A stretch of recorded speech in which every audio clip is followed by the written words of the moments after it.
વળી 1980ની સાલમાં અમેરિકાના લાસ વેગાસ છે ને, લાસ વેગાસની હોસ્પિટલના ત્યાંના બધા કર્મચારીઓને સસ્પેન્ડ કરવામાં આવ્યા. શા કારણથી? તો કે એ બધા કર્મચારીઓ છે આ દર્દી ક્યારે મરશે એના ઉપર જુગાર રમતા હતા. આ વ્યક્તિ આજે મરે તો આટલા, ઓલો કે આજે નહીં મરે કાલે મરશે તો આટલા, એના ઉપર જુગાર રમતા હતા. બધા કર્મચારીઓને સસ્પેન્ડ કરવામાં આવે. એટલે જુગાર ઘણી બધી પ્રકારે રમી શકાય છે. એટલે અહીંયા શ્રીજી મહારાજ કે ક્યારે પણ કોઈ પણ પ્રકારનો જુગાર રમવો નહીં.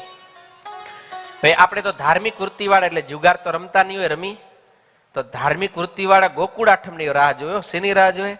ગોકુળ આઠમની. હમણાં આવે જ છે, ખબર ને, શ્રાવણ માસ ચાલુ થઈ ગયો ને. હા, શ્રાવણ માસ ચાલુ થઈ ગયો અને સુદ પક્ષ હાલે રહ્યો અને હમણાં વદ પક્ષ આવશે એટલે એ બધા હાથમાં પત્તા લઈ આવી જાજો. ગામ આખું ભેગું થશે ને રમશે જુગાર.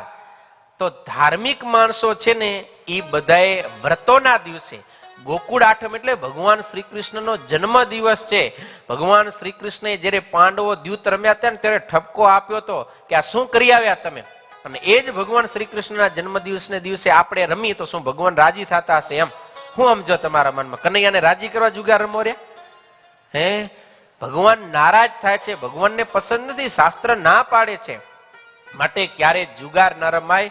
એટલે ખાસ ગોકુળ આઠમ હોય તો એ દિવસે પણ નહીં. જેમ શ્રાવણ માસમાં ભગવાન શંકરના મહાત્મ્ય કરીને પણ ભાંગ ન પીવી, એવી જ રીતે વ્રતોના દિવસે પણ ક્યારે જુગાર ન રમવો જોઈએ, પત્તા ન રમાય.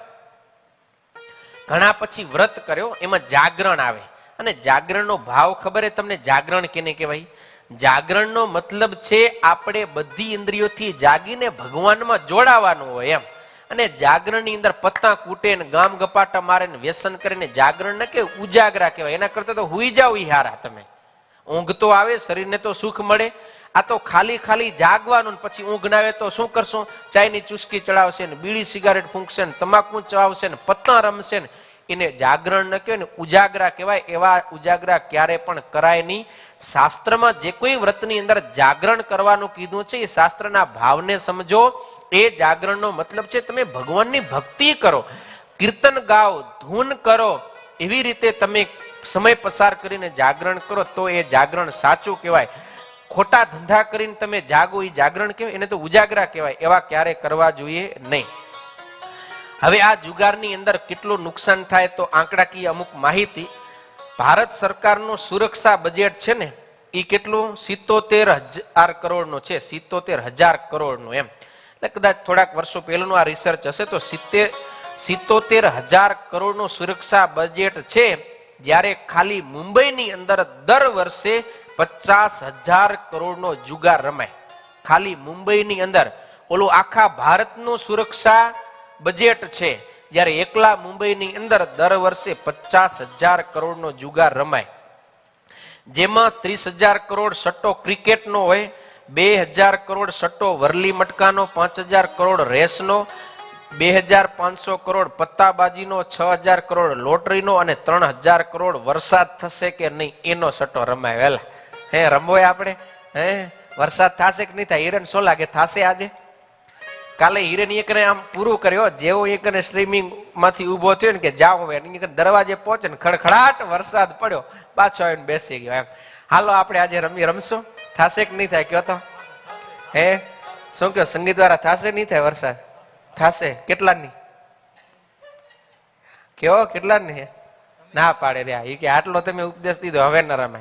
ભલા થાજો. હા, કોઈ પણ પ્રકારનો જુગાર ક્યારે રમવો નહીં. વરસાદ થાય કે ન થાય ભગવાનની મરજી. ભાઈ થશે તો નાઈ લેવાનું, ન થાય તો હુઈ જવાનું. આપણે શું પણ એના હારુથી ને જુગાર રમીને રૂપિયા ધોઈ નાખે. એટલે એવા ધંધા ક્યારે કરવા જોઈએ નહીં. જુગારને કારણે બહુ મોટું નુકસાન થાય છે. જુગાર એક પ્રકારનો વ્યસન છે અને એ જુગારને કારણે પછી બીજા કેટલા બધા વ્યસન અને ગુનાઓ થાય છે. એનું મિસુરી ડિપાર્ટમેન્ટ ઓફ મેન્ટલ હેલ્થ એ લોકોએ કહેલું છે કે જુગાર એક વ્યસન છે. જુગારી માણસ જુગારની સાથે સાથે ગુનાખોરી, આત્મહત્યા, એક્સિડન્ટ, ઘરમાં ઝઘડા માટે પ્રેરાય છે. કારણ કે જુગારમાં હારી જાય એટલે મગજમાં જે સ્ટ્રેસ ટેન્શન આવે છે એ આપણે અનુભવી ન શકીએ. એને કારણે કોઈક માણસો આત્મહત્યા કરે, આમ એવા ને એવા ટેન્શનમાં ગાડી હાકીને જતો હોય તો એક્સિડન્ટ કરી નાખે, એવા ટેન્શનમાં ઘરની અંદર ઝઘડા થાય, આ બધું થાય. વળી જુગાર રમનારા પાછળ $40 અબજ નો ખર્ચ અમેરિકાની અંદર ઇન્સ્યોરન્સ વાળાને થાય છે. કેટલો? $40 અબજ નો ખર્ચ ઇન્સ્યોરન્સ વાળાને થાય છે. જેટલા લોકો જેલમાં છે એમાં 33% જુગારી લોકો છે જેલની અંદર.